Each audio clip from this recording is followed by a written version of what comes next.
2018년 3월 4일 하나님께서 우리에게 주신 말씀은 신명기 1장 1절에서 46절입니다. 구약 259쪽 신명기 1장 1절에서 46절. 오늘 본문이 몹시 길어서 오늘도 통독으로 좀 읽겠습니다. 성경을 다 찾아주십시오. 눈으로 빨리 따라오셔야 됩니다. 신명기 1장 1절.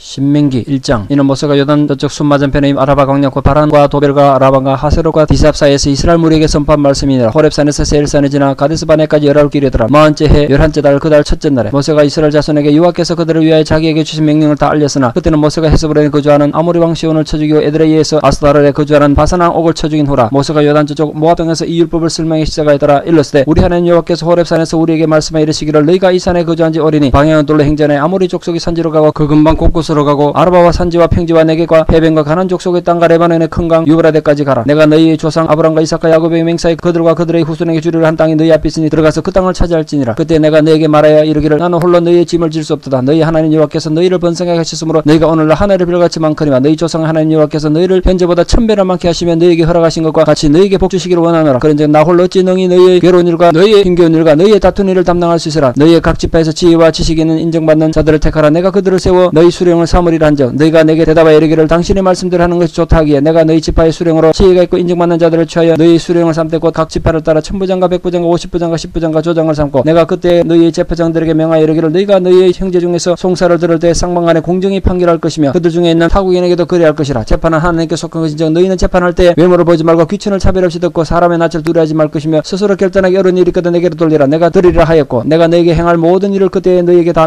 명령하였느니라. 우리 하나님 여호와께서 우리에게 명령하신 대로 우리가 호렙산을 떠나 너희가 보았던 그 크고 두려운 광야를 지나 아모리 족속의 산지길로 가데스바네에 이를 때 내가 너희에게 이르기를 우리 하나님 여호와께서 우리에게 주신 아모리 족속의 산지에 너희가 이르렀나니 너희의 하나님 여호와께서 이 땅을 너희 앞에 두셨은즉 너희 조상의 하나님 여호와께서 너희에게 이르신 대로 올라가서 차지하라. 두려워 말라 주저하지 말라 한즉 너희가 다 내 앞으로 나와 말하기를 우리가 사람을 우리보다 먼저 보내어 우리를 위하여 그 땅을 정탐하고 어느 길로 올라가야 할 것과 어느 성읍으로 들어가야 할 것을 우리에게 알리게 하자 하기에 내가 그 말을 좋게 여겨 너희 중 각 지파에서 한 사람씩 12를 택하며 그들이 돌이켜 산지에 올라 에스골 골짜기에 이르러 그곳을 정탐하고 그 땅의 열매를 손에 가지고 우리에게로 돌아와서 우리에게 말하여 이르되 우리 하나님 여호와께서 우리에게 주시는 땅이 좋다 하였느니라. 그러나 너희가 올라가기를 원하지 아니하고 너희 하나님 여호와의 명령을 거역하여 장막 중에서 원망하여 이르기를 여호와께서 우리를 미워하심으로 아모리 족속의 손에 넘겨 멸하시려고 우리를 애굽 땅에서 인도하여 내셨도다. 우리가 어디로 가랴. 우리의 형제들이 우리를 낙심하게 하여 말하기를 그 백성은 우리보다 장대하며 그 성읍들은 크고 성곽은 하늘에 닿았으며 우리가 또 거기서 아낙 자손을 보았노라 하는도다 하기로 내가 너희에게 말하기를 그들을 무수하지 말라 두려워하지 말라. 너희보다 먼저 가시는 너희 하나님 여호와께서 애굽에서 너희를 위하여 너희 목전에서 모든 일을 행하신 것 같이 이제도 너희를 위하여 싸우실 것이며 광야에서도 너희가 당하였거니와 사람이 자기 아들을 안는 것 같이 너희 하나님 여호와께서 너희가 걸어온 길에서 너희를 안아서 이곳까지 이르게 하셨느니라 하나 이 일에 너희가 너희 하나님 여호와를 믿지 아니하였도다. 그는 너희보다 먼저 그 길을 가시며 장막 칠 곳을 찾으시고 밤에는 불러 낮에는 구름으로 너희가 갈 길을 지시하신 자이시니라. 여호와께서 너희의 말소리를 들으시고 놓아서 맹세하여 이르시되 이 악한 세대 사람들 중에는 내가 그들의 조상에게 주기로 맹세한 좋은 땅을 볼 적 하나도 없으리라. 오직 여분 내 아들 갈렙은 온전히 여호와께 순종하였은즉 그는 그것을 볼 것이요 그가 밟은 땅을 내가 그와 그의 자손에게 주리라 하시고 여호와께서 너희 때문에 내게도 진노하사 이르시되 너도 그리로 들어가지 못하리라. 내 앞에 서 있는 눈의 아들 여호수아는 그리로 들어갈 것이니 너는 그를 담대하게 하라. 그가 이스라엘에게 그 땅을 기업으로 차지하게 하리라. 또 너희가 사로잡히리라도 너희의 아이들과 당시의 선악을 분별하지 못하던 너희의 자녀들도 그리로 들어갈 것이라. 내가 그 땅을 그들에게 주어 산업이 되게 하리라. 너희는 방향을 둘러 홍해길로 따라 광야로 들어갈지니라 하시면 너희가 대답하여 내게 이르기를 우리가 여호와께 범죄하였사니 우리 하나님께서 우리에게 명령하신 대로 우리가 올라가서 싸우리다 하고 너희가 각각 무기를 가지고 경솔히 산지로 올라가려 할 때 여호와께서 내게 이르시되 너는 그들에게 이르기를 너희는 올라가지 말라 싸우지도 말라. 내가 너희 중에 있지 아니하니 너희가 대적에 패할까 하노라 하시기로 내가 너희에게 말하였으나 너희가 듣지 아니하고 여호와의 명령을 거역하고 들이김없이 산지로 올라가며 그 산지에 거주하는 아모리 족속이 너희에게 마주 나와 불때같이 너희를 쫓아 세일산에서 쳐서 호르마까지 이른지라. 너희가 돌아와 여호와 앞에서 통곡하나 여호와께서 너희의 소리를 듣지 아니하시며 너희에게 귀를 기울이지 아니하셨으므로 너희가 가데스에 여러 날 동안 머물렀나니 곧 너희가 그곳에 머물던 날 수대로 되노니라. 아멘. 허리케인급의 거센 바람이 불고 또 사나이를 계속 비도 내리고 마지막엔 우박까지 내리고 또 80번 도로엔 도로가 폐쇄될 정도로 폭설이 내려도 그 고난을 뚫고 복숭아 나무엔 꽃이 피었고 봄은 기어코 오고 말았습니다. 여러분 마음에도 따뜻한 봄날이 왔으면 좋겠습니다. 마하트마 간디와 함께 인도 독립을 위해서 평생을 헌신했던 자와할랄 네루는 1921년부터 1945년까지 독립운동하다 무려 9번이나 감옥에 갇혔습니다. 그 와중에 아내가 죽는 아픔도 겪었습니다. 네로에게는 무남동료 외동딸 한 명이 있었는데 부모는 감옥 가 있고 어린 딸이 혼자 집에 있으니까 감옥에 있는 아버지만 어떻겠습니까? 그래서 아주 많은 편지를 아버지가 딸에게 쓰게 됩니다. 특히 1930년부터 33년까지 그때 딸이 간디라는 이름의 딸이 겨우 13살밖에 안 됐을 때인데요. 그 딸에게 아버지가 261통의 편지를 써보냅니다. 편지 내용이 딸아 너는 편협한 역사관을 갖지 말고 역사를 통틀어 제대로 아는 그런 사람이 됐으면 좋겠다고 아버지가 세계 역사를 편지에 써서 보냈습니다. 그 편지를 모아가지고 나중에 책을 편찬했는데 그게 세계사 편람이라는 네루의 아주 대표적인 저서가 됩니다. 그 책에서 네루는 이 서양 중심의 함부로 남의 나라 식민지 만드는 이런 왜곡된 역사 말고 동서양의 조화를 강조하는 통찰력 있는 역사를 딸에게 가르칩니다. 그 결과 네루는 1947년 나라가 독립하고 초대 수상에 대해서 17년간이나 인도를 다스렸습니다. 그 딸 인디라 간디 역시 아버지를 이어서 인도 최초로 총리를 2번이나 역임하게 되죠. 물론 나중에 불행히 암살당해서 죽었습니다만 이 부녀가 인류 역사에 끼친 역사에 대한 통찰력은 엄청난 유산이 아닌가 그런 생각을 하게 됐습니다. 오늘 저희가 다루는 게 역사 문제라 소개를 좀 해드렸습니다. 오늘 설교 제목이 좀 독특해서 설명이 좀 필요할 것 같습니다. 옹고의 지신, 아시는 분은 잘 아시겠습니다만 공자의 논어에 나오는 내용의 한 귀절을 떠올려 설교 제목으로 삼았습니다. 원문을 좀 소개해드리면 자활 옹고의 지신 하면 가히 위사의 하니라. 무슨 말인가 하니 공자께서 가르쳐 말씀하시기를 지나간 과거의 역사를 되새겨서 진리를 깨달으면 가히 사람들의 스승이 될 수도 있을 것이다. 그런 내용입니다. 이 온고란 말이 지나간 과거에 대한 반성과 통찰을 의미하는 한자어입니다. 이 개인이든 국가이든 간에 과거의 성공과 실패를 검토해서 지혜를 얻으면 미래의 교훈을 얻을 뿐 아니라 남을 가르치는 스승이 돼도 손색이 없다는 그런 뜻으로 제가 해석합니다.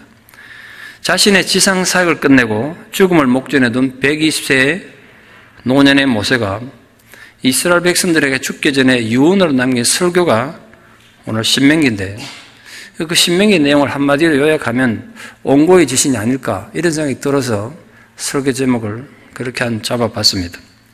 부디 지나가는 과거에 잘못의 교훈을 깨달아서 너희들이 들어가는 젖과 꿀이 흐르는 땅, 약속의 땅에서는 그 과거 실수를 부디 되풀이하지 말고 하나님의 복받는 백성 되라는 것이 신명기 주제이기 때문에 그렇습니다. 첫째, 오늘 본문은 언제 어디서 이 본문을 설교했는지 구체적인 장소와 연도를 기록하고 있습니다. 그것은 이 말씀이, 이 신명기라는 성경이 신화나 인간이 소설처럼 창작한 창작물이 아니라 역사적 사실이라는 걸 증명하는 것입니다. 그러니까 인류 종말할 때까지 교훈으로 삼아야 될 하나님 말씀이라는 증거를 그렇게 분명히 구체적으로 드러낸 것입니다. 출애굽한 지 40년째 11달 그리고 첫째 날 가나안 입성을 2달 열흘 앞두고 요단강만 건너면 가나안 땅에 들어갈 수 있는 요단강 동편 모압 평지에서 이 설교가 선포됐다는 겁니다. 출애굽 제2년 호렙산에서 10계명을 받은 이스라엘 민족이 하나님 명령 따라 그들의 진군했다면 가데스 바네아까지는 10하루 길이었다라고 오늘 본문이 구체적으로 그 거리를 언급하고 있습니다. 이유가 뭐겠습니까? 지금 이스라엘 민족은 군대가 행전하는 것이 아니지 않습니까? 아녀자들, 어린 아기까지 심지어는 수많은 가축대 데리고 걷고 있으니까 빨리 걸을 수가 없습니다. 얼마나 천천히 그 행진 속도가 늘었겠습니까? 그 천천히 행진하는 그 속도로 가도 가데스 바네아까지 10하루 길이었다면 그 가데스 바네아에서 가나안 땅 입구가 되는 브엘세바까지는 그 3분의 1밖에 안 되니까 천천히 가도 4일이면 갈 수 있는 거래요. 이 4일이면 갈 수 있는 가나안 땅을 끝내 못 들어갔다는 거예요. 4일이면 갈 수 있는 땅. 한순간의 실수로 4일이면 갈 수 있는 그 땅을 들어가지 못하고 그 뒤에 38년 동안이나 지겹고 고된 광야 생활을 하다가 마침내 약속의 땅이 눈에 보이는 요단강 동편에서 도착한 거예요. 그러니까 지나간 40년 세월에는 회상으로 모세가 이 설교를 시작한 이유는 하나님께 대한 불순종의 대가가 얼마나 큰가, 얼마나 무서운가를 출애굽 2세대들이 깨닫게 하기 위해서였습니다. 출애굽할 때도 그랬고 출애굽 후에 광야 생활할 때도 그랬고 그리고 이제 곧 젖과 꿀이 흐르는 약속의 땅 가나안에 들어가서도 하나님의 백성들이 성공하기 위해서 가장 중요한 건 순종이라는 거예요. 그걸 가르치기 위해서 모세가 설교한 것이 신명기 주제입니다. 그 신명기에는 크게 3편의 설교로 이루어진 모세의 설교문입니다. 그 3편의 설교가 분명한 주제를 갖고 있는데 첫 번째 설교의 주제가 뭐냐면 뒤를 돌아다 봐라. 과거의 문제를 다루고 있습니다. 시내산에서 율법을 받은 그때로부터 약속의 땅 가나안이 바라보이는 이 모압 평리에 올 때까지 그 40년 과거를 회상하면서 너희들의 실수를 깨닫는 백성이 되라는 거예요. 두 번째 설교는 위를 바라보라. 현재 너희들 신앙을 점검하라는 거예요. 하나님이 주신 율법을 다시 설명하면서 정말 하나님 앞에 바르게 살고 있는지 너희들이 정말 순종하는 백성이 되는지 자신의 신앙을 점검하라. 위를 보라. 이게 두 번째 아주 긴 설교문입니다. 마지막 세 번째 설교는 그러므로 앞을 바라보라. 이제 미래를 바라보라. 가나안 땅에 들어가더라도 하나님의 말씀 이제 잘 지켜서 하나님 약속하신 하늘과 땅의 복을 받아 누리는 복 있는 백성들 되기를 바란다. 이 세 편의 설교가 이 신명기 전체의 내용입니다. 그래서 오늘 본문에서 모세가 이 율법을 다시 설명했다라고 시작하고 있습니다. 출애굽 1세대가 광야에서 다 죽어서 율법을 후손들에게 가르치고 전할 세대가 단절되어 버렸습니다. 그래서 모세는 이 출애굽 2세대들에게 가나안에 들어가서 지켜야 될 율법을 다시 가르쳐야 될 필요가 반드시 있었던 겁니다. 모세가 지금 결코 새로운 율법, 새로운 어떤 하나님의 말씀을 설교한 게 아니라 이미 그들에게 주어진 율법을 가지고 그 신세대들의 형편에 맞게 설교한 내용이란 말이에요. 그를 통해서 그들이 겸손한 마음과 태도를 가지고 하나님 앞에 순종하는 백성이 되기를 바랬던 것입니다. 그래서 본문에서 오늘 모세가 회고했던 첫 번째 역사 회고는 하나님의 진군 명령을 다루고 있습니다. 하나님의 진군 명령은 가나안을 정복하라는 것이었다는 겁니다. 시간적으로 말하면 행정 조직이 먼저 있었지만 오늘 모세가 다시 설교하면서는 가나안 진군을 먼저 명령한 이유는 이 가나안 정복이라는 건 오늘 아브라함 얘기가 나옵니다만 아브라함 때로부터 이스라엘 민족에게 주어진 최대의 목표이고 가장 중요한 의무라는 걸 강조하기 위해서 이 얘기를 먼저 한 거예요. 오늘 우리도 마찬가지입니다. 우리 개인적으로든 교회적으로든 관심사가 많겠습니다만 성도님들의 최대의 목적은 나 개인이 구원받는 데만 있는 게 아니란 겁니다. 우리가 구원받은 백성으로서 이 땅에서 하나님 나라를 건설하는 데 있다는 걸 기억하라는 거예요. 우리 적용하면. 우리는 어떻게 하나님 나라를 건설할 수 있습니까? 우리는 어떻게 하나님 나라를 위해서 쓰임받을 수 있습니까? 여러분 각자가 여러분 있는 삶의 현장에서 하나님의 소명을 깨달을 때 가능한 것입니다. 그 의무가 있다는 거예요, 우리에게. 그래서 모세는 먼저 하나님께서 너희들의 방향을 돌리라고 명령했다고 되어 있습니다. 길 없는 광야를 행진할 때 길 찾는 것은 인간의 판단에 의해서 되는 것이 아니라 하나님의 명령에 복종함으로써 가능한 것입니다. 아울러서 지금 그들이 가고 있는 방향이 아무리 익숙하고 편안한 길이라고 해도 하나님께서 방향을 돌리라 그러면 순종해야 되는 거예요. 방향을 바꾸지 않고 열심히만 하면 아무리 열심히 해도 하나님으로부터 점점 멀어질 뿐입니다. 우리에게 적용하면 이렇습니다. 여러분이 지금 가고 있는 방향은 하나님 인정하는 그 방향 맞습니까? 내가 선택하고 내가 살아가는 그 삶의 방향이 내가 신앙하는 그 방향이 하나님 인정하시는 방향으로 맞나 말이에요. 아무리 내가 보기에 옳아 보이고 편해 보여도 하나님이 돌이키라고 하면 돌이켜야 돼요. 그래야 살아요. 그래야 미래가 있다는 거예요. 그리고 아울러서 아모리 족속의 산지로 가서 그들을 먼저 정복하라고 말씀했습니다. 가나안에 많은 족속이 살았습니다. 대표적인 7족속도 있고 그 외에 수많은 종족들이 있었는데 나중에 31번의 전쟁을 하게 되는데 그 중에서 가장 강력한 족속이 아모리 족속이었습니다. 아모리 족속은 5명의 왕들이 통치하는 그런 국가였는데 이 5명의 왕들이 한마음이 돼가지고 광야에 있는 이스라엘을 공격해 와서 괴롭혔던 적이 있습니다. 그때 하나님께서 우박을 내려가지고 이들을 물리쳐 주셨어요. 그래서 하나님이 이렇게 막 명령한 거예요. 가나안 땅에서 가장 강력한 아모리 족속을 멸망시키지 않으면 두고두고 이스라엘이 살아가는데 걸림돌이 될 것이고 가시가 될 것을 아셔서 그들을 먼저 정복하라고 당부한 것입니다. 그러나 안타깝게도 역사적으로 이스라엘은 아모리 족속을 끝내다 정복하지 못했습니다. 그들 일부분만 정복한 데 만족하고 가나안 정복 정쟁을 멈추는 바람에 결국 그들과 통혼하고 서로 결혼하고 한민족처럼 사는 바람에 타락의 원인이 됐다고 성경이 기록하고 있습니다. 이 아모리 족속이 남아가지고 이스라엘의 가시가 됐다, 성경이 그렇게 기록하고 있어요. 우리에게 적용하면 이렇습니다. 여러분들 정말 의미 있는 하나님 백성이 되고 십자가 지고 가는 하나님의 용사가 되기 위해서는 여러분 안에 숨어있는 아모리 족속을 정복하셔야 합니다. 여러분이 하나님 백성답게 살아가는데 그럴듯한 이유를 가지고 방해하고 시험 들게 만드는 온갖 종류의 아모리 족속들은 지금도 우리를 위협하고 있단 말이에요. 하나님 우리에게 이렇게 명령하세요. 영적인 가난에 들어가기 위해서 너희의 내면에 또는 너희 주변에 교묘하게 숨어서 너희를 무너뜨리려고 기회만 보고 있는 모든 종류의 아모리 족속을 발견하라. 그리고 그것을 예수 그리스도 이름으로 멸망하고 정복하라는 거예요. 그래야 진정으로 행복한 하나님 자녀가 될 수 있고 진정으로 예수님 제자가 돼서 기쁨의 삶을 살아갈 수 있다는 것입니다. 하나님은 이스라엘이 정복해야 될 땅의 경계를 오늘 동서남북을 다 설명하면서 우리 눈에 띄는 정말 중요한 한 단어를 얘기하고 있습니다. 큰 강 유브라데까지 가라는 거예요. 어디까지란 말은 뜻이 굉장히 확장됐다는 뜻 아닙니까? 너희들은 상상도 못했겠지만 나는 너희가 유브라데 강까지 갔으면 좋겠다, 그렇게 얘기했어요. 유브라데 강은 이 건동 지방의 팔레스타인에서 가장 거대한 강이에요. 그래서 앞에 큰 강이라고 강조하는 말이 붙어 있다고요. 이곳은 가나안 땅이 아니에요.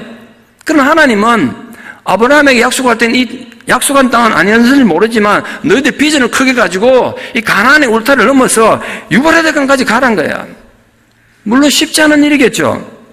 그러나 하나님은 소망으로 이스라엘에게 명령하셨어요. 너희 입을 크게 열어라. 그럼 내가 채울 것이다, 이거. 실제로 이스라엘이 가나안 땅을 정복할 땐 이 유브라데과 같이 정복을 못했습니다. 다윗 왕과 솔몬 왕 때 일시적으로 그 지역을 통치했던 것 외에는 여기를 다스리지 못했어요. 그러나 지금 가나안을 눈앞에 둔 출애굽 2세대들에게 모세가 얘기하는 거예요. 하나님 너희와 함께하면 꿈도 꿀 수 없는 저 먼 땅 가나안까지도 이 유브라데강까지도 너희들이 정복할 수 있다. 그러니까 하나님 약속 믿고 꿈을 크게 가져라, 그렇게 얘기했단 말이에요. 에도의 무호가 쓴 그 순간 역사가 움직였다, 세계사를 수는 운명적인 만남 100가지라는 책에 소개된 내용입니다. 물론 이 아칸소주의 빌 클린턴 얘기인데 빌 클린턴 자서전에 나온 내용입니다만 1963년 16세 이 아칸소주의 촌놈 빌 클린턴이 민간 훈련기구인 보이스 네이션 대표를 뽑혀서 아칸소주를 대표해서 백악관에 방문하게 됩니다. 거기서 케네디 대통령을 만나요. 대통령 만나서 둘이 웃으면서 악수하는 장면이 그 사진이 실려 있습니다. 그때 설명이 이렇게 붙어 있습니다. 아칸소주 촌놈 빌 클린턴이 대통령이 되려는 꿈은 그 대통령과 악수하던 그 순간이었다는. 그날 그 자리에 미국 50개 주를 대표하는 각 주에서 2명씩 왔으니까 최소한 100여 명의 학생들이 있었지만 케네디 대통령 악수하면서 나도 이 사람처럼 이 나라를 움직이는 대통령이 되고 싶다는 꿈과 비전을 품었던 사람은 빌 클린턴 뿐이었다네. 누가 그 얘기를 인정해 줬겠어요? 아칸소주에서 온 아칸소주는 미국 50개 주도 정말 작은 주란 말이에요. 주민 전체 해봐야 50만도 안 되는 작은 주예요. 그 작은 주에서 온 어린 학생이 나도 당시처럼 대통령 되겠다 그랬을 때 다 비웃지 않았겠습니까? 빌 클린턴에겐 그때 그 당시에 미국 대통령이라는 건 정말 번짐할 수 없는 유브라데 강이었을지 몰라요. 그러나 결코 그거는 우리가 알다시피 그에게 한낱 백일몽이 아니었지 않습니까? 여러분에게는 어떤 유브라데가 있습니까? 도저히 넘볼 수 없는 어떤 장애물이 있습니까? 그저 꿈처럼 바라만 보고 절망하는 것이 있습니까? 그것이 어떤 장소일 수도 있고 어떤 대상일 수도 있고 개인적인 바람일 수도 있습니다. 때로는 불가능해 보이고 때로는 환상처럼 느껴질 수도 있지만 오늘 하나님께서 하시는 약속을 가슴에 새기십시오. 너희가 하나님께 충성하며 너희가 하나님께 순종하면 유브라데까지 정복할 수 있다는 거예요. 그 비전을 가지고 하나님을 기대하십시오. 하나님의 인도하심으로 여러분의 유발화대까지 다다르는 인생 역전의 대반전이 여러분 모두에게 있기를 축원합니다. 두 번째 역사해봅니다. 행정적인 조직에 대한 회상입니다. 인간은 죄인이라서 인간이 모인 모든 곳에는 갈등이 생길 수밖에 없어요. 출애굽한 이스라엘은 더욱 그랬습니다. 노예로 살던 백성이 무슨 탁월한 이성과 도덕력이 있었겠어요? 무슨 윤리가 있었겠습니까? 온갖 분쟁이 갈등이 생겨날 수밖에 없었어요. 모세가 그거 해결 안 하라 막 사람이 지친 거예요. 본문에 이렇게 되어 있습니다. 괴로운 일, 힘겨운 일, 다투는 일, 내 더 이상 감당 못하겠다는 거예요. 인간의 한계를 느꼈다는 거예요. 그래서 행정적 조직을 했어요. 그 행정 조직의 핵심은 재판이었습니다. 재판할 때 지도자들이 명심해야 될 것을 오늘 모세가 4가지를 얘기하고 있습니다. 첫째, 사람의 외모를 보고 판단하지 마라. 두 번째, 빈부 귀천을 갖고 사람을 차별하지 마라. 사람의 낯을 두려워하지 마라. 마지막 4번째, 그래도 재판 힘들거든 모세에게 가져오라는 거예요. 하나님 앞에 가져오라는 거예요. 그런데 아십니까? 이 행정 조직이 결국은 군대 조직이었습니다. 여기 등장하는 1000부장, 100부장, 50부장 나중에 다 군대 계급이에요.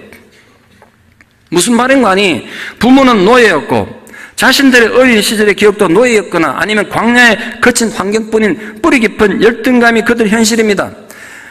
그런 낮은 자존감과 열등감에 사로잡힌 그들에게도 군대 같은 조직이 생기니까 스스로를 대단하게 생각했을 거예요. 야, 우리가 애국같이 그 강대국만 조직이 있는 줄 알았는데 우리도 이런 군대 같은 조직을 가졌다. 우리도 대단한 존재구나. 새 힘을 품었다는 거예요. 야, 우리도 이제 조직 갖췄으니까 이제 뭔가 되지 않겠냐. 그러나 그런 인간적인 조직은 아무런 소용이 없었습니다. 인간의 조직은요, 외부의 적이 아니라 내부의 적에서 한순간에 붕괴됐습니다. 오히려 조직을 갖춰놨더니 조직적이고 체계적으로 반란을 일으킨다 썼지 하나님 위해서는 쓰지 못했어요. 아무리 조직을 갖추고 인간적 준비를 철저히 해도 하나님 없는 열심은 헛것이에요. 분명히 행정조직은요, 하나님 명령에서 만든 것도 아니고요, 모세가 하나님 허락받아 만든 것도 아니에요. 자기가 너무 힘들어 어려우니까 장인어른한테 충고 듣고 만든 거라고 성경에 되어 있잖아요. 그러니까 하나님을 향한 믿음과 순종이 없이 인간적인 조직만 열심히 했는데 그 결과는 비참한 실패였다는 것이 오늘 모세가 이 백성들이 말하는 온고의 지신이란 말이에요. 그 실패를 깨달으라는 거예요. 그래서 모세가 이 행정조직을 다시 설명한 이유는 이 설교를 듣고 있는 이 출애굽 2세대들에게 너희들 부모 세대가 이렇게 조직하고 행정하고 뭐 해도 실패했다. 그러니까 너희들은 이 실패를 되풀이하지 말라는 거예요. 모세는 이스라엘 백성들이 출애굽할 때 그 감격을 이렇게 표현했습니다. 너희 조상들이 하늘의 별처럼 많았다. 그 감격을 그렇게 표현했어요. 왜 하늘의 별처럼 많다고 그랬겠습니까? 이스라엘 민족이 애굽에 내려갈 때 달랑 70명 내려갔는데 400년이 지나고 이제 노예에서 탈출할 때는 장정만 60만이었습니다. 그 가족 다 하면 최소 200만 원 됐겠죠. 대단한 번성이 아닐 수 없습니다. 그것만 해도 대단한데 하늘의 별처럼 많은 건 대단한데 오늘 모세가 얼마나 엄청난 얘기를 했나 보십시오. 너희들이 가나안에 들어가서 하나님 말씀에 순종하면 하나님께 너희를 지금보다 몇 배요? 1000배나 많게 하실 것이에요. 1000배나 많게 하는 축복을 주실 거란 거예요. 물론 이 천의 개념이 단순한 숫자적 의미를 넘어서 굉장히 많다는 의미도 있겠습니다만 다윗과 솔로몬 시대에 이스라엘이 최대의 번영을 누림으로써 일부분 성취가 되었다고 또 봅니다만 영적으로 보면 오늘날 이 전 세계적인 영적인 이스라엘 한번 생각해 보십시오. 1000배가 넘게 번성했습니다. 60만에 1000배면 얼마인지 압니까? 숫자 빠르시면 생각해 보세요. 60만에 공세계 더 붙이면 6억입니다. 6억. 지금 세계적으로 기독교 인구가 얼마나 되는지 아십니까? 2017년 현재 통계가 약 25억에서 한 3천만쯤 빠집니다. 그러니까 그때 모세가 말했던 1000배에서 지금 4000배가 넘는 하나님의 백성들이 번성하게 됐다는 거예요. 그런 것처럼 하나님 너희와 함께하면 엄청난 복을 누릴 거란 거예요. 여러분 그 하나님의 약속을 잘 새기고 사는 분들 되기를 바랍니다. 세 번째 역사회고는 그 가슴 아픈 가나안 정탐의 실패와 반역 그리고 그로 인한 징벌의 얘기입니다. 의도는 좋았는지 몰라요. 가나안 정복 전쟁을 하는데 무슨 정복하셔야 되지 않겠습니까? 어느 길로 올라가야 되는지 정보를 알기 위해서 12명 정탐꾼을 보냅시다. 그래서 보냈어요. 인간적으로 생각하면 철저한 준비를 행하는 것처럼 보였습니다만 문제는 하나님의 약속과 능력을 믿지 못하고 인간적인 수단을 강구한 불신행위가 문제였습니다. 정탐 결과 백성들이 보인 반응은 더 문제였습니다. 하나님 약속만 믿고 정복에 나가기만 하면 됐는데도 불구하고 원주민들의 강력함을 보고 두려워했기 때문에 그래요. 마음에 두려움이 딱 들어오고 나니까 하나님에 대한 원망과 불평을 쏟아내면서 반역을 행했다는 거예요. 여러분, 지나간 역사에서 교훈을 얻는다는 온고의 지시는 성공적인 역사만을 말하는 게 아닙니다. 어쩌면 성공보다는 실패가 더 중요할지 모르잖아요. 이 과거의 실패에서 교훈을 얻어서 과거의 실패를 되풀이하지 않는 지혜를 얻는 것, 이게 온고의 지시의 핵심이란 말이에요. 아마도 모세 전생에 가슴 아픈 순간이 많았겠습니다만 가장 뼈아픈 순간을 들려면 제 생각엔 가데스 바네아 이 백성들이 반역의 순간이라고 생각돼요. 왜냐하면 이스라엘 백성들이 그거 말고도 하나님 앞에 반역하다가 수천 명씩 수만 명씩 죽어나간 아픔들이 있었습니다. 그러나 이 가데스 바네아의 반역은 질적으로 다른 문제였어요. 출애굽에 성공한 60만 명 전부가 다 광야에서 죽는 처절한 실패의 기록이기 때문에 아마 모세 가슴에 한이 됐을 것 같아요. 그 실패의 기록을 지금 출애굽 2세대들에게 다시 들려주면서 교훈하고 있는 겁니다. 너희 부모 세대들이 불순종하고 반역함으로써 4일이면 갈 수 있는 그 약속의 땅을 눈앞에 두고도 들어가지 못했을 뿐 아니라 광야에서 다 죽은 걸 그걸 기억하라는 거야. 새로운 출발을 앞둔 너희들은 동일한 실패를 하면 안 된다는 거예요. 동일한 불순종과 반역을 범할 경우에 너희들도 너희 부모 세대와 마찬가지로 가나안 정복에 실패할 뿐 아니라 하나님 앞에 죽을 수도 있다는 경고를 애타는 마음으로 지금 설교한 겁니다. 그러니까 가나안 정복의 성공의 비결은 오직 하나님에 대한 철저한 신앙 고백과 순종이라고 지금 얘기하고 있습니다. 그들의 군대 힘과 인간들의 능력으로 달린 문제가 아니란 거예요. 이거는 우리에게도 굉장히 중요한 교훈을 줍니다. 하나님은 성도의 구원을 위한 놀라운 구원 계획을 가지고 지금도 우리 인생을 주권적으로 이끌어 가시지만 동시에 항상 우리에게 믿음과 순종을 요구하세요. 구원은 무조건적으로 하나님께서 우리에게 주시는 은혜인 건 분명합니다만 그 구원의 은혜를 갖기 위해서는 오직 믿음으로 순종하는 우리 자세가 있어야 된다는 거예요. 하나님을 원망했던 모든 백성들은 광야에서 죽임을 당했지만 그 가운데도 순종했던 믿음으로 살았던 여호수아와 갈렙은 죽지 않고 가나안 땅을 기업으로 얻을 것임을 강조함으로써 순종의 중요성을 무엇보다 강조한 것입니다. 앞으로 가나안 정복 전쟁 계속 치르는 그 동안에도 또 이후에 들어가서 가나안에 정착한 이후에도 세월이 흘러서 너희들이 나중에 나라를 이루고 성공한 이후에도 잊지 말아야 될 것은 하나님에 대한 순종이라는 거예요. 여러분, 우리들이 세상 살아갈 때도 내 삶이 내 혼자의 계획이나 힘으로 결코 이루어지는 것이 아니라 오직 하나님에 대한 철저한 순종에 의해서 이루어진다는 것을 기억하고 지혜롭게 아름다운 삶을 살아가는 복된 성도들 되기를 축원합니다. 마지막 네 번째 역사 해보입니다. 회개 없는 이스라엘 백성들의 충동적인 진군과 실패입니다. 하나님의 징계를 듣고 나니까 얼마나 후회가 됐겠습니까?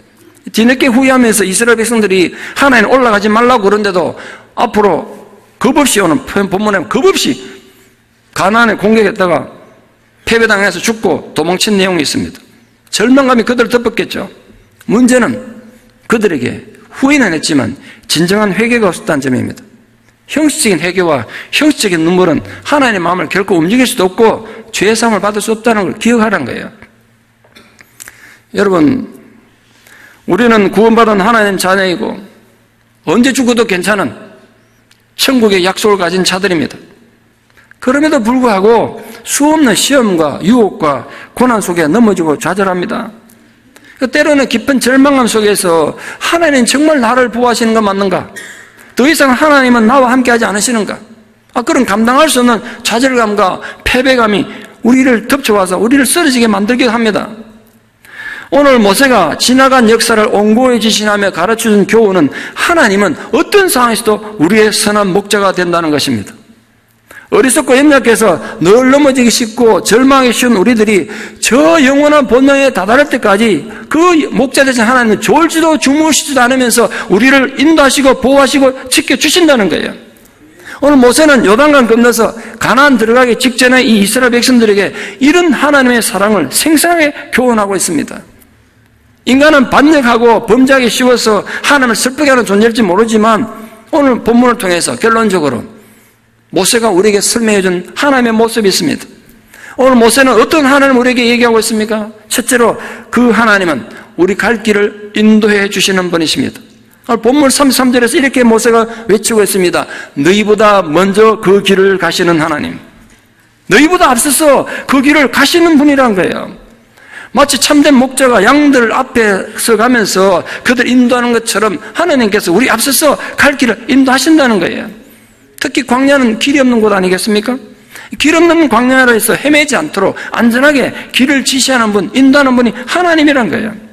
진정으로 하나님은 우리 걸어가는 길에 모든 길에 등이 되고 빛이 되십니다. 그럼 여러분은 지금 어떤 길을 걸어가고 있습니까? 지금 여러분이 광야처럼 힘들고 어려운 상황이 혹시 있습니까? 중요한 선택을 앞두고 있습니까? 여러분, 하나님께서 여러분 길을 인도해 주시기를 기도하십시오. 하나님께서 나의 가난을 보여달라고 기도하십시오. 내 생각과 내 계획대로 세상에 돌아가지 않는다고 조급해하지 마십시오. 너무 성급하게 포기하지도 마십시오. 사람들이 뭐라고 해도 거기에 너무 의미를 두지 마십시오. 중요한 것은 나를 향한 하나님 약속이고 하나님 말씀 아니겠습니까? 하나님께서 나의 길을 인도하시면 우리는 두려울 것이 없습니다. 진정으로 하나님께서 여러분 전생에 여러분 앞서 여러분 길을 인도해 주시는 등이 되어 주시고 빛이 되시는 감격이 있기를 축원합니다. 두 번째, 하나님은 우리의 삶을 예배하시는 분이라고 오늘 모세가 설교했습니다. 하나님 우리 길을 인도하시는 분일 뿐 아니라 우리 장막 칠 곳을 찾으시는 분이라 그랬어요. 목자가 양떼를 위해서 푸른 조장 쉴만한 물가를 찾으려고 애쓰는 것처럼 하나님은 우리 기업을, 우리 자녀들을, 우리 교회를, 우리 민족을 위해서 삶을 준비하는 분이라니까요. 여러분, 우리를 위해서 가장 안전하고 평온한 것을 하나님이 예배해 주실 것입니다. 그 하나님의 예배하심이 여러분 생애에도 부정할 수 없는 증거로 나타나는 은혜가 있기를 축원합니다. 마지막 세 번째로, 하나님은 우리를 보호하시는 분이십니다. 오늘 31절에서 하나님이 우리를 어떻게 보호해 주시는지 모세가 아주 감격적으로 이렇게 비유로 설명하고 있습니다. 사람이 자기 아들을 안는 것 같이, 품에 안는 것 같이 너희 하나님 여호와께서 너희가 걸어온 그 모든 길에서 너희를 안으사 이곳까지 이르게 하셨느니라. 너희 잘나서기 온 게 아니란 거예요. 가난하기를 품에 안는 것처럼 하나님께서 너희들 그래 안아서 이렇게 인도했다는 거예요. 독수리가 그 새끼를 날개에 업어신다는 것처럼, 어머니가 가난하기를 품에 안고 보호하는 것처럼 하나님 너희를 보호해서 오늘 이곳에 존재하게 했다는 겁니다. 오래전에 책에서 읽은 내용입니다. 6.25 때 있었던 실화라고 그럽니다만 실제로 이제 확인해 볼 수는 없습니다. 1.4.5 때 피난행렬에 끼어있던 한 산모가 있었습니다. 출산이 임박했는데, 그러니까 아무래도 걸음걸이가 느렸겠죠. 그러다가 가족과도 헤어지고 피난행렬에도 떨어져 혼자 남게 됐습니다. 산통에 왔는데 애를 출산해야 되는데 그 벌판에 인가도 없고 어떻게 해야 될지 혼자 지금 애를 낳아야 될 상황인데 겨우 찾은 것이 가만히 떼기 하나, 그리고 다리 밑이었습니다. 거기 누워가지고 혼자 아이를 출산한 거예요. 1.4.5 때니까 한겨울 아닙니까? 얼마나 추웠겠어요.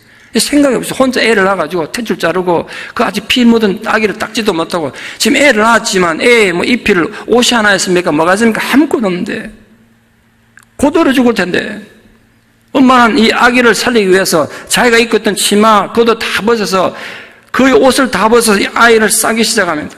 그리고 품에 안았습니다. 엄마는 곧 얼어 죽었습니다. 얼마 뒤에 미군 장교 한 명이 적정을 순찰하러 나왔다가 가스가 떨어져 버렸습니다. 언제 인문군이 올지 모르는데 가스가 떨어졌으니 얼마나 긴장했겠습니까? 무전을 급히 쳐가지고 내가 지금 가스가 떨어졌으니까 빨리 가스 좀 가져라 부대에 무전을 치고, 또 혹시 인문군이 해도 오지 않는가 내려가지고 적정을 관찰 안 하려 돌아다니고 있는데 어디서 이상한 소리가 들립니다. 얼마나 긴장이 됐겠습니까? 긴장하고 소리를 들어봤더니 아기가 우는 소리예요. 그 소리를 따라가 봤더니 기가 막힌 장면이 지금 눈앞에 펼쳐졌습니다. 한번 상상해 보십시오. 금방 출산한 엄마가 산모는 옷을 거의 다 벗고 있고, 갓난애기는 아직 씻지도 못한 피 묻은 그 갓난애기는 엄마 옷처럼 보였는데 둘둘 말려서 얼어 죽은 엄마 품에 안겨 있어. 거기서 이제 춥고 배고프면 울고 있는 겁니다. 독실한 신앙이었던 미군은 이렇게 생각했습니다. 내가 보통 때는 반드시 적정을 나갈 때 반드시 가스를 다 채우고 다녔는데 오늘 그걸 안 봐가지고 가스가 떨어진 이유는 하나님께서 이 피모지, 이 어린아기를 살리기 위해서 나를 이곳에 인도한 거 아니겠는가? 이 생각이 들더란 거예요, 그분이. 그래서 그 아기를 안고 부대에 가서 부탁하고 나중에 미국 돌아갈 때 데려가서 양자로 삼았습니다. 그 뒷얘기는 따로 있습니다. 이 아주 훌륭하게 커서 한국에 돌아온 내용이 있습니다. 오늘 그 얘기는 하지 않고 얘기를 여기서 끊습니다. 여러분은 어떻게 이곳에 존재하게 됐습니까?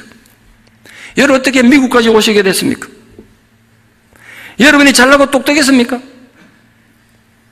사람이 자기 자식을 안는 것처럼 하나님 우리를 안으시고 길에서 보호하셔서 이곳에 이르게 하신 것을 믿습니까?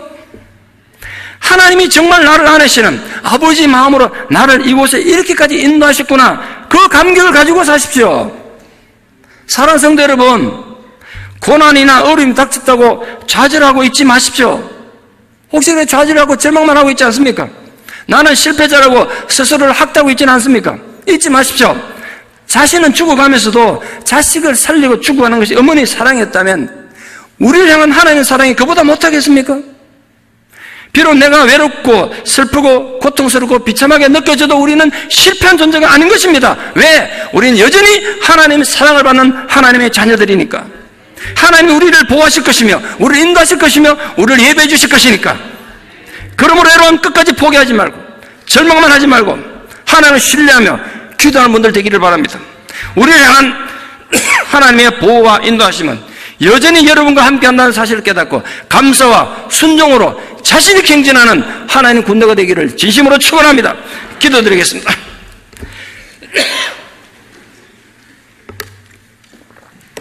사랑의 아버지 하나님, 오늘 이 놀라운 하나님의 사랑을 인하여 진실로 감사드립니다. 우리는 죽음마땅한 피부치 어린 생명이었는데 하나님께서 그 어린 심령을 품에 안으셔서 이곳까지 인도하셨다고 말씀하셨습니다. 그 하나님의 약속의 말씀을 굳게 붙잡고 우리 남은 생애를 용기 있게 당당히 걸어가는 믿음의 사람들 되게 도와주시옵소서. 예수님 이름으로 기도드리옵나이다. 아멘.